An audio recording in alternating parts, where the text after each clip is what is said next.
আমি আমার বউকে দেবার জন্য লাভটা চুরি করেছিলাম। টাকা চুরি, গয়না চুরি এসব তো শুনেছেন, তবে এবার ঘটল হৃদয় চুরি। আর সে চুরি করতে গিয়ে ধরা পড়ে গেলেন যুবক। চুরির কাণ্ড দেখে পুলিশও অবাক।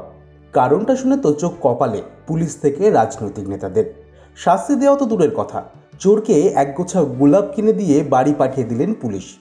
সারা বাংলা জুড়ে রাস্তায় লাভ চিহ্ন দেওয়া হোর্ডিং চোখে পড়ে প্রায়শই। 25শে ডিসেম্বর রাতে বীরভূমের সিউড়িতে দেখা গেল একটি হোর্ডিং থেকে লাভ চিহ্নটি উধাও। পুলিশ নেমে পড়ল তদন্তে। এই ঘটনায় বীরভূমের মহম্মদবাজার থেকে বাপন বাদ্যকর নামে এক যুবককে আটক করে পুলিশ। থানায় গিয়ে কোনো টালবাহানা না করেই বাপন জানিয়ে দেন তিনি চুরি করেছেন ওই চিহ্ন। কিন্তু কেন করলেন এই কাজ?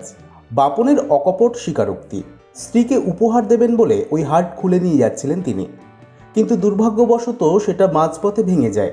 ফলে আর উপহার দেওয়া হয়নি বড়দিনের রাতে। 24শে ডিসেম্বর রাতেই তিনি ওই লাভ চিহ্নটি চুরি করে নেন। সিউড়ি শহরে সার্কিট হাউস লাগোয়া এলাকায় ছিল ওই আমার ভালোবাসা সিউড়ি লেখা এলইডি বোর্ড।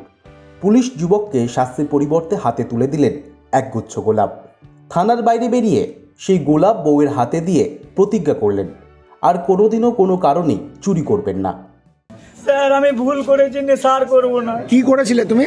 আমি আমার বউকে দেবার জন্য লাভটা চুরি করেছিলাম। নিয়ে লাভটা নিয়ে ভেঙে যায়, নিয়ে ফেলে দিয়েছিলাম। কোথায় ফেলেছিলে? ওই বাস স্ট্যান্ডে। নিয়ে এখন কি হলো? এখন গোলাপ ফুল এখন আমি পেশে গেলাম চুরি কেসে। নিয়ে গোলাপ ফুলটা কেন দিলে? আমি আমার জান মেরে। গোলাপ ফুলটা কারা দিল? গোলাপ ফুলটা কারা দিল? গোলাপ ফুলটা কারা দিয়েছে তোমাকে? গোলাপ ফুলটা তো স্যাররা, বড় স্যার। নিয়ে তুমি কি করলে ওটা?